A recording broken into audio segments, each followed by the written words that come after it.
Welcome to Launch Code, a premier business podcast, starring Evan Hafer, Matt Best, and Jared Taylor.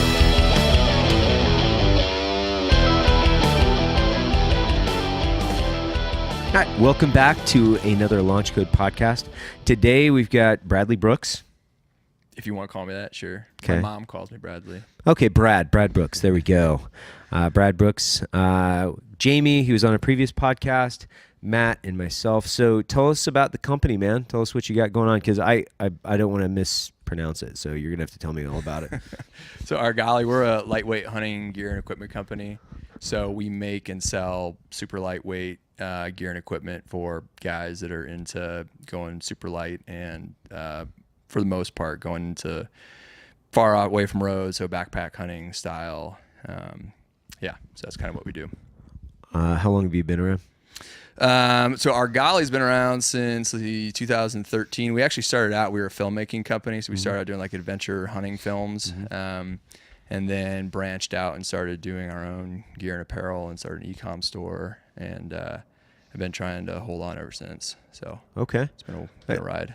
So and what are you doing as far as like what kind of gear are you guys into? Like everything, or are you specializing in packs? Are you specializing in shelters? Is it just Basically anything you would need head to toe. So Really? Okay. like equipment wise, the only thing we don't sell right now is weapons, Right. Because that's a whole like different ball game when it comes to like rules and regulations, as you guys I'm sure are well aware. So yeah, everything from boots, clothes, packs, tents, optics, and kind of everything in between, from backpacking gear, sleeping pads, stoves, game bags, knives, all that kind of stuff. So Where are you guys located? we're in Boise, Idaho. Oh, Look at shit. that. Just Where are home. you guys? Where are you? We're in Salt Lake, so we're just Okay. south of you. Evan's from Idaho, so anytime Are you? you hear Yeah. Boise, he Yeah. pinks up a little bit and gets excited. Where are you from? I'm from Lewiston, Idaho, originally. Lewiston. Yeah, I'm from Lewiston. You still smell that pulp mill in your nose? You still have that smell stuck in there? No, I just smell Jared when he's around. And that reminds me of home. But that's just him. That's If the way you've he ever, smells. if nobody's ever been to Lewiston, there's a pulp mill there, and like the smell of the pulp mill is very. What is a pulp mill? That's a paper. So Yeah, okay. they bring in the trees and basically grind them, mash them, spit out all the shit that they don't use, and add some chemicals, and then on the other end you got paper. It's a great smell. You'll never forget it. You get No, one it- in Savannah at 175. Yeah, it's really? So you know it what I'm smells talking like about. it smells like a fart. It does. It smells Oh, like yeah. a fart. It's really- Not to go too far off subject, but yeah, that's where I grew up, is Lewiston, Idaho, right there with the pulp mill. Well, kind of. I was up in a smaller town outside of that town, but yeah, I mean, it just seems like a really easy way to make paper. You know, you take a fucking tree that's about as hard as a rock, and you turn it into this fucking thing that's white that you can write on. Of course, yeah, it's totally. You're gonna wonder You how know? how did they think of that? Yeah, In the words of yesterday's interview, or just throw some science at it. Yeah, You we're just gonna you throw dip some a tree in science. science, and then you get a out paper. comes paper. You can write on it. You can wipe your ass with it. You can clean up your Jared. Are you a hunter yourself, Brad? Yeah. Yep. What's your favorite thing to hunt? Mule deer. Mule deer? Yep. Why? Why muleys? I should clarify. Well, I'll clarify a little bit. Like I love hunting mule deer with a bow, just because it's just hard. Yeah. It's not easy. Right. I don't know why, man. I never there are a lot of dudes in the hunting world who identify themselves like a species. Like I like to hunt elk, or I like to hunt deer, and I'm always somebody who just likes to hunt, just historically like to hunt everything. But the more you kind of learn about mule deer, they're these like really reclusive animals. Like bucks will live their whole lives pretty much not interacting with anything else. Females interact with during the rut. It's kind of like Vegas. And then It's a constant rut here in Vegas. You know, it never stops. Yeah. It's not once a year. But you know, they pretty much live these solitary lives, just really trying to hide from fucking everybody and everything. And they live in these insane places, you know, that you would not think mule deer live in. And especially when they get to be big bucks, they're hard to find, and they're super hard to hunt and kill with a bow, because you have to get in really close on them, and they kind of have the upper hand. So it's just a fun challenge. And it's true that a mule deer is the perfect blend between a mule and a deer. That's where they mated. That's and where the it name came comes out. from. Correct. Yes, Yeah. you got that right. Okay, got it. Half mule, half deer. Half mule, half deer. I'm pretty good at It biology. was actually the Spanish who originally brought mule deer over to Idaho. Really? Yeah. Little known fact. Is that real Interesting. though? So we're just on the same show. No, The original fornication happened in Spain. I'm like, okay, this all sounds like a big joke. I know I he's think lying. there's a documentary. That's on it. called a helk. It's a horse and an elk. It's fucking legit. It's huge. Bad German science. I'm riding it experiment. down the road right now. Let's go elk Jump on my hunting. I like to go elk hunting. elk hunting. And where's your favorite place to hunt? Oh man, I don't talk about that. Just general terms. You don't need to tell me exact Like a grid. state. You don't. Okay, here's the thing, man. I'll tell you, like from the filmmaking business, like the thing that happens though. So this is like a whole. Are you guys hunters? You guys. Okay, so like. Not a very accomplished. So you one, know but- this whole thing where people are trying to hotspot you constantly, right? Yeah. Especially with the films, like I can't tell you how many like emails or people that I'll meet would be like, I know where you're at when you shot that, and and what I don't tell them, so this is like I'll reveal it here today. On our films, we actually superimpose different mountains in our films that don't belong in those mountain ranges, just to kind of fuck with people. Mostly because what's that? So that's great. Yeah, that's great.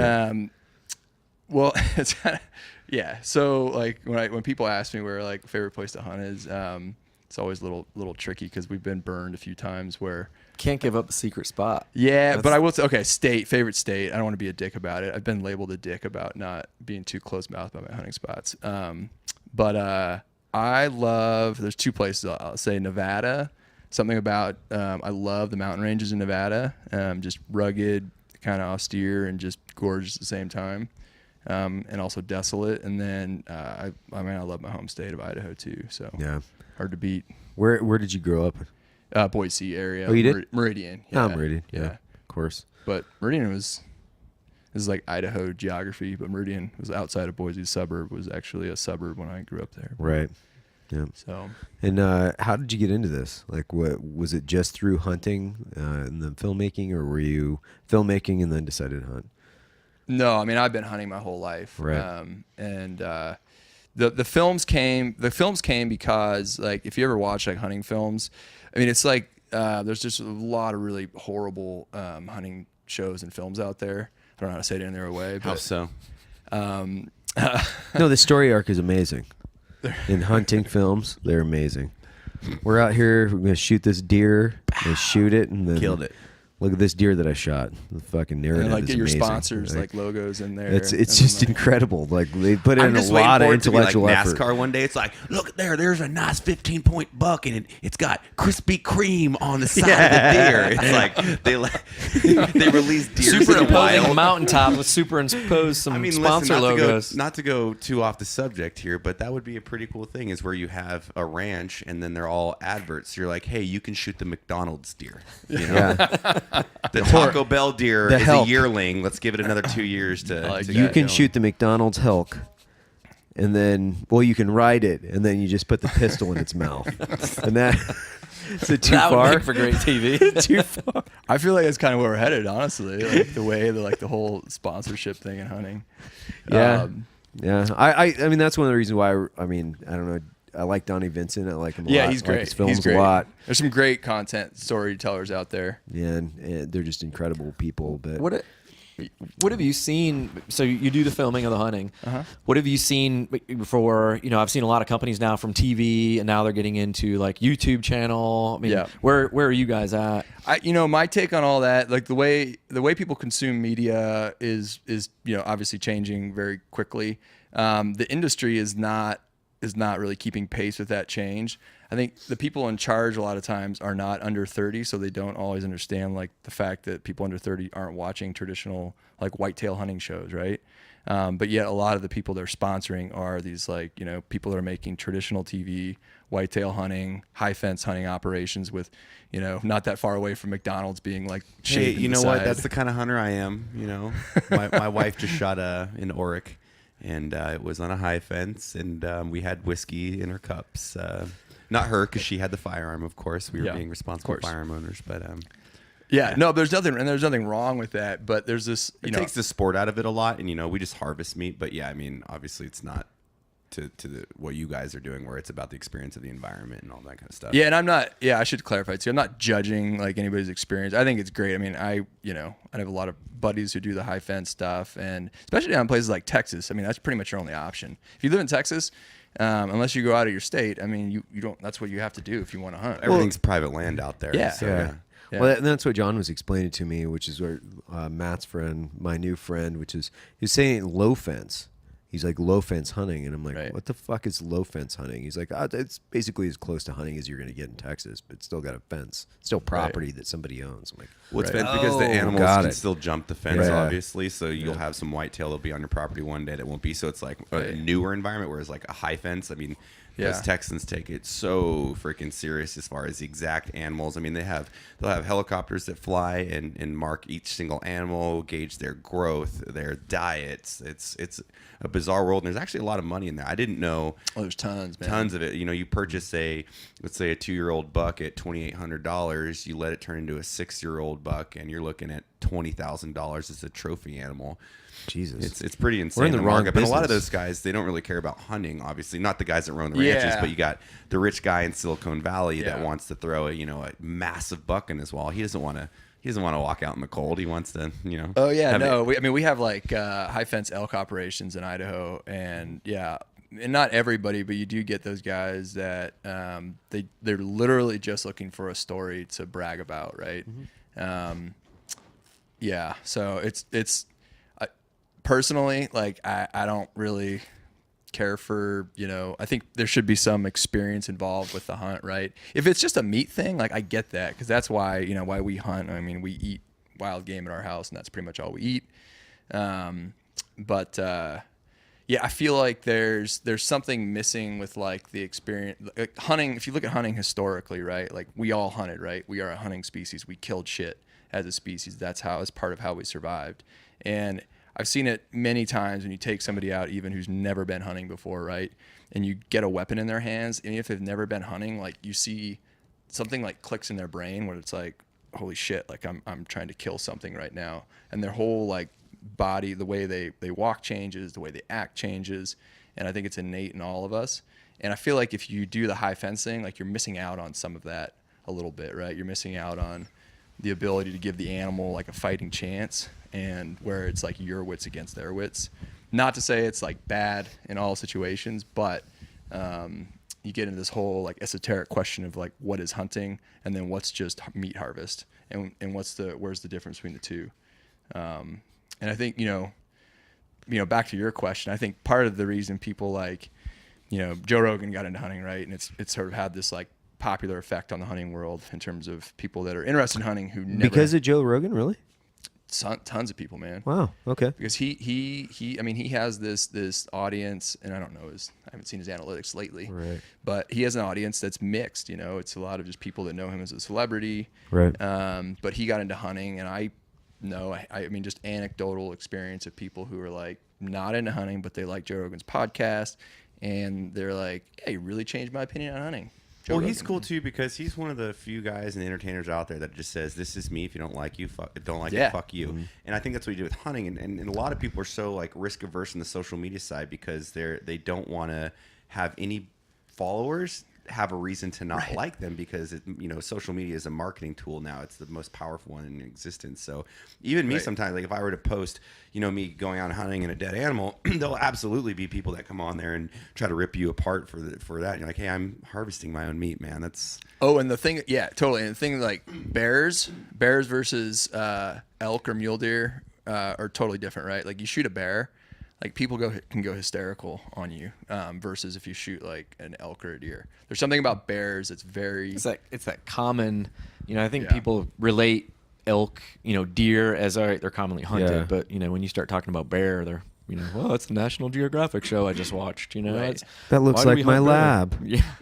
I've You already should spoken shot my about this lab. on another podcast that we do, but just to put that in context, my wife took a picture and she was holding 8 fillets from Costco, okay?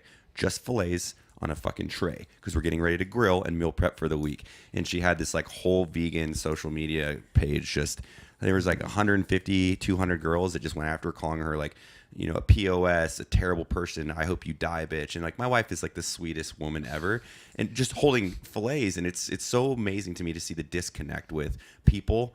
Those are some people probably going out and eating a hamburger when they got drunk, but that somehow is cool. And then it's a bizarre world for me, and I don't think people have the knowledge. Intellectually uninteresting to me. People that can't understand the difference between like buying meat and killing yourself, right? Like having that experience of like I can tell you guys know this too. You open your freezer, you pull out some burgers, some steaks. You're like, I killed that animal, and you think about it. Like for me, there's like a brief second where I'm like, it'll say like elk steak 2016, and I'll be like, oh yeah, I remember that hunt. I remember killing this animal. I remember cutting it up, and then I'm like, all right, fuck it, I'm hungry, and then go cook it.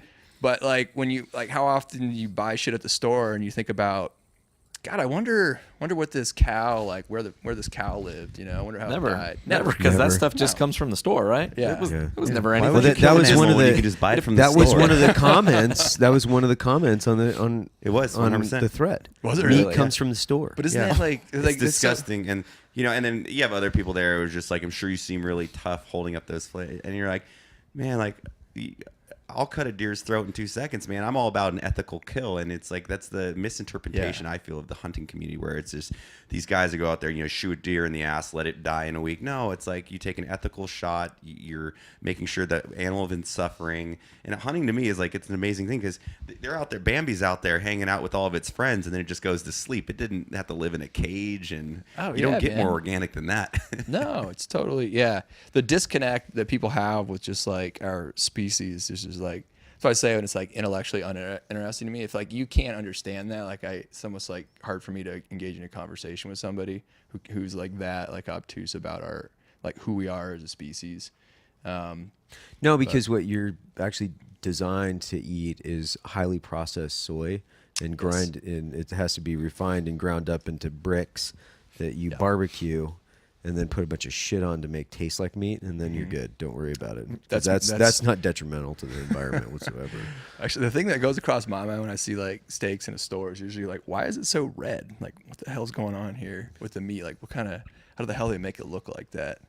It looks weird to me usually. That's the that's like Dunkin' Donuts sponsored steaks. But that's society. They see a chicken egg come out and they're like, "Why is it brown and multicolored?"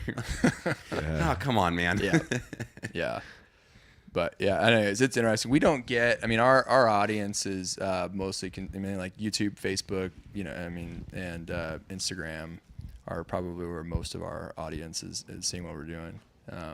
We do like some like big adventure films and we try and get them into like big film festivals as sort of just part of our branding. But do you guys manufacture? Do you cut and sew like what you're doing? Is that do you do it right there in Boise? Some stuff, yeah. Yeah. Mm-hmm. Okay. And then we retail some products and we make some of our own branded products. Nice. We're doing a lot more of our own products. So. Are you? Yeah. Up there in Boise, or is it? It's kind of all over the country. Is it? Yeah, we have kind of suppliers and people putting stuff together all over the place. Are you using Dyneema? Are you using as your lightweight material, or what are you using as far as like nylon? So nylon and Dyneema are the products we use. So I'm trying to think about what I can talk about on that right now. Oh, sorry. No, it's okay. It's okay. It's like this is always a problem. Run me exactly through how you make it. Yeah, I mean, how do you just brand it? Tell me where your factories are, your favorite hunting spots by grid, and we're fucking good. We can leave this podcast. I'll give you a text. Yeah, I'll drop you some pins. Yeah. We use a lot of stretch nylon is something I really like, especially in like pants. Just durable, lightweight. It's great for like early season archery. We do a lot of merino wool products. So we don't have our own merino clothing line, but we have a company that we work with called First Light, which is out of Ketchum. Yeah. You heard of First Light? Okay, for sure. Super good people, great company. What's your favorite piece of kit that you guys make? I know you do a lot, but you got to have one that you're real passionate about, or. So most of the gear and equipment we sell, most of it is not manufactured by us yet. But I would say of the stuff we make, the stuff I'm most excited about honestly right now is a set of game bags we have coming out. Game bags are like this really simple thing that it seems to not be done very well. Totally true. Yeah. And that's so I hunt whitetail in like the east. So, especially down south, North Carolina, Georgia, they don't get very big. But so game bags, you're talking about, I mean, that's when you go in and you're packing out your meat then, right? Is that what that is? Yeah. Actually, do y'all use game bags out east? Ziplocks. I've never They use heard their it. Ziplocs. The I have a white cooler tail I in Georgia, put it you in just get a afterwards. Ziploc bag. They're really easy to put in there. They're like small, they're like big Ziploc, rabbits. if you're listening, we're looking for You've got sponsorship. bigger bass than the deer that you've shot. Yeah, because most of I guess our the when we think of like who our core customer is, it's the person who is back in at least a couple miles back either backpacking or just hunting off on their razor on their with their razor. stereo, right? Whatever works. We're getting for you, heloed. man. Whatever works for you, man. Really That's step- me. I have the high fence and a razor. I'm too lazy to walk Listen the to half mile Eminem. to the Listening to stand. Eminem. Yeah. I got it. What's the furthest you've humped in that you have, and killed something? Well, that's a And great where did you question. start and where did you end? Just grids. Just like real quick. We did well. Okay, I'll qualify this by saying we You did. can point on this map right here. Yeah, we can. I'll show you. I mean, guys you talk later. or average hunts like that. I mean, talking a couple miles. And I know they can vary because you're chasing an animal. Yeah. But I mean, what I've seen of it is, sometimes it's over a few days that you're out there like tracking an animal. Yeah. So okay. So like it varies. Like this last fall, like I had one hunt where we flew into the Frank Church Wilderness, got dropped off with rafts, and then went down, then backpacked out for like 3 days. Came back down to the raft. It was like a November hunt. So that trip, you're out for like we were 12 days or something. Where'd you fly into? What airstrip? We flew in Indian? What's that? Did you fly into Indian Creek or? Yeah. Oh, okay. Yeah. And then You're familiar with? Well, I have a company. We do Middle Fork of the Salmon trips, so we do 12 a shit. year. Yeah. What's your then company? Idaho River Adventures. Blue boats, yellow writing. Oh. I feel like I think I've seen. Yeah. Okay. So we so we did the Frank hunt, which was a super fun hunt. But like That's a fucking incredible hunt. Yeah. yeah, it's an incredible place too, man. Do you hunt muleys up there? Yeah. Yeah. Yeah. And then Especially that time of year, like it's just epic, man. Like it's like you feel like it feels like Alaska. It's like you're just in Yeah. the middle. Like if you like get hurt, I mean, you're just kind of. And you're not Kinda just, hosed. I mean, you're not just going in there doing this. I mean, you training for it, and I mean, you got to be in some shape to do this stuff. Yeah, right? I mean, like you don't have to be, but like it's recommended. Yeah, It's gonna You make don't- your trip a whole lot more Yeah, enjoyable. I mean, you don't have to be in shape to go gonna to suck, selection, but yeah, but it's gonna help. Yeah, that's like it may help you if you. That's like yeah. not If you wanna drinking when you're finish- pregnant. It's highly recommended that you don't do it. like I'm not a doctor, but like an average. Okay, so like an average backpack hunt for me is probably like 5 to 7 days, and usually what I'll do is like I'll leave my truck, and then I'll just like literally have everything in my back, and I'll just wander wherever I decide I want to go, and it can be anywhere from like line of distance from the truck, anywhere from like 2 to 3 miles to like up to like if I'm hunting deer, I don't mind going like up to like 14 miles. But if I'm hunting elk, I try, especially if I'm by myself, I don't try and go more than like 5. Because then you got to turn around. Well, and because hump it's all like that meat 4. back It's like out. 3 to 4 trips. Yeah. And like and it's like a time thing, right? So it's Right. like okay, I've got 7 or 8 days to hunt. That means I have 4 days to kill something at this distance. So like it limits Right. your window of. So, but yeah, I don't. Yeah, I mean, I would hunt closer if I just didn't mind being around other people, but I just don't like seeing other people at Right. all. So I I can just keep, relate. I think we all can kind of. yeah. So it's just What are kind you of a. What are you hunting with? Like what kind of bows do you use? Like, So right now I'm shooting a prime Mm-hmm. alloy, and then I've been using Kimber rifles for a while, just because they're Those Kimbers are nice. I just got a 300 Win Mag, and it's Oh, yeah? super lightweight. I mean, what'd you get? it was a gift. I forget exactly what model. So a friend bought it for me for Christmas. So I haven't even put a round through it yet, but it's so freaking light. I'm like, I could take this thing anywhere. It's nice. I mean, the downside to the super lightweight rifle is this. I mean, it's a little bit squirrely if you're shooting offhand, but I mean, if you've got a set of bipods or something, it doesn't matter. I'm building a pretty epic one right now. Are you? Yeah. I just ordered. Actually, my buddy just sent me a new 338 proof barrel, and then nice. with surgeon stock, and I forget what action did I go with. But it's. I think we boiled it down to like 3 different actions. But I think you're gonna have to let me know how that proof barrel works out, because I've been curious about those Is it a carbon barrel? Yeah, I think there's like hit and miss depending on who you talk to and how they're actually breaking them in and shooting them. Because it's really hit and miss up to the person, because the people that you talk to, chances are, like, if they can't group it, it might not be the barrel, right? Right. It's Could like be a lot of things. Yeah, it could be a lot of things. And I mean, I've heard, all the stories, and I had another proof barrel on another, on a AR, and I had it for like 2 years. I shot it, and then I gave it to my buddy, and he shot it in 3-gun for a year. And then one day it just wouldn't hold groups. And I trust him because, I mean, he's, SOTIC qualified. Kind of knows what he's doing. He knows what he's doing. But he's like, yeah, I just walked out one day, like it was grouping the previous day, and then all of a sudden it wouldn't hold anything. Yeah. And like, he probably had 1,500 rounds through it, like nothing. And I'm not much of like I'm kind of an any weapon, as long as it'll kill an animal kind of person. Like I don't Bat. What's that? Bat. Yes, I harvest man. cows with bats. That would be like the next thing, a bat season. It's like, Yeah. well, there's like rifle Brought season, to bow you season. by Major Bat League season. Baseball. Man, I just can't wait for hatchet season. There's gonna be I restrictions. love this Major on. League Baseball hunting. It's fucking incredible. Super gory. Super cool. Super gory. No Seen cork these bats, dudes though. jump out of No trees. cork and bats. Yeah, beat metal fucking- bats only. Metal bats. Beat It's all the fucking legal deer to house. death with an aluminum bat. Pang, pang. They're like wearing their cleats and shit. Now that would be epic. That would be a You great might get some film. social media. Yeah, I think that one would be a little worse than the 8 Costco fillets that my wife posted. Bat season.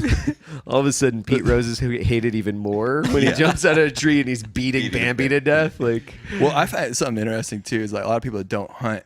Like one of the questions you'll get is like, do you hunt with a bow or rifle? It's like, well, both. But there's like more respect for people that don't hunt for like the bow hunting. But I always remind people, I'm like, you realize that like with an arrow, like an animal dies a hell of a lot slower typically. Yeah. There's more wounding. Like with a gun, it's a lot quicker. Like Yeah, you heart and lung it. It's out. And Yeah. then we're a bow. I mean, Right. there's so much more room for air as far as marksmanship, and then obviously an arrow instead of a projectile Right. moving at Right. crazy speed. Yeah. So I didn't say the feet per second because I didn't want to get eat up on that one. yeah. Moving at X feet per Lots second. of feet per second. Lots of feet per second. like Just like my 300. bat. Sorry. You can always replace velocity with mass in the case of hunting with bats. Yes, exactly. The feet per second is about 120, but the mass is extreme. Yeah, this is great. Kinetic energy. That's what a lot of Yeah. people talk about in the bow world. A lot of kinetic energy. With There's the a bat. ton of fucking kinetic energy. Yep. I just if I hear kinetic one more time, I want to go kinetic on myself. That's dynamic, bro. Hey man, where can they find you? You can find us online, Argali_official, and then argalioutdoors.com is our URL. Do you guys have a retail shop in Boise? Nope, just e-commerce. I mean, Cool. people can always stop by Right. our place and come see us, and we'll show you product. But I try and discourage people dropping in. But Yeah. You doing Well, some you just weird- you invited doing them, some so that weird was very contradictory in your Come on statements, by, but don't, Yeah. please. listen, if you want to come drink beer and look at gear, come on by. Okay. But what I But don't you mind, have to just bring the beer. You guys yes, bring the beer. Yes, and or coffee is fine. But like my parents had a retail shop growing up, and like what I've never wanted is like where I have to like go open the door at like 9 o'clock every morning and like shut it Right. at 5. That's why we have an online business primarily. But no, I mean people stop by all the time because some of the stuff we sell is really expensive. People want to like see it before they buy it, which is understandable. Yeah, it's totally understandable. Awesome, man. Well, thanks for stopping Yeah, in. thanks for having me brother. on, guys. Appreciate it. Hey, Jamie, Brad, Matt, and Evan. This We'll has been see Launch you Code. during bat. We're gonna go bat back to season. shot and look around. Cheers. Thanks. Bye. Right.